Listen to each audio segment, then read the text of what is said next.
Masala egg ഫ്രൈക്ക് ശേഷം masala fish fry ഇറങ്ങിയിട്ടുണ്ടായിരുന്നു കേട്ടോ.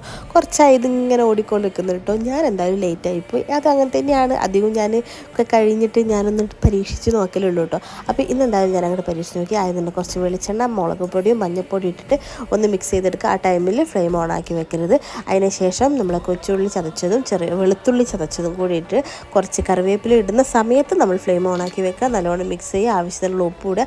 പിന്നെ കുറച്ച് നമ്മൾ വാളംപുളി പിഴിഞ്ഞതും കൂടിയും അതിൻ്റെ വെള്ളം കൂടി അങ്ങോട്ട് ഒഴിച്ച് കൊടുത്ത് നല്ലോണം മിക്സ് ചെയ്തെടുക്കുക. ഞാനിവിടെ ഇപ്പോൾ അയില മീനാണ് എടുത്തത്. നിങ്ങൾക്ക് വേണമെങ്കിൽ ഇഷ്ടമുള്ള മീൻ എടുക്കുക. മത്തിയാണെങ്കിൽ മത്തി, അയില നിങ്ങൾക്ക് ഇഷ്ടമുള്ള മീൻ എടുക്കുക കേട്ടോ. അപ്പോൾ ഞാൻ എന്തായാലും അയിലെടുത്ത് അയിലെടുത്തിട്ട് അങ്ങോട്ട് ഇട്ട് കൊടുക്കുക. എന്നിട്ട് തിരിച്ചും മറിച്ചും എടുത്ത് വേവുന്ന വരെ അങ്ങോട്ടും ഇങ്ങോട്ടും തിരിച്ചിട്ടിട്ട് നല്ലോണം അങ്ങോട്ട് ഫ്രൈ ചെയ്തെടുക്കുക കേട്ടോ. അതിൻ്റെ ഗ്രേവി ആ സമയമാകുമ്പോഴത്തേക്കും ഒന്ന് വറ്റി വരും കേട്ടോ. നല്ല അടിപൊളി ടേസ്റ്റോടെ നമ്മൾ ഈ ഫിഷ് ഫ്രൈ വെറുങ്ങനെ വറക്കുന്നതിനെക്കാട്ടും ടേസ്റ്റ് ഇങ്ങനെയാണെന്ന് എനിക്ക് തോന്നിയിട്ട് ചോറിൻ്റെ കൂടെ മാത്രം.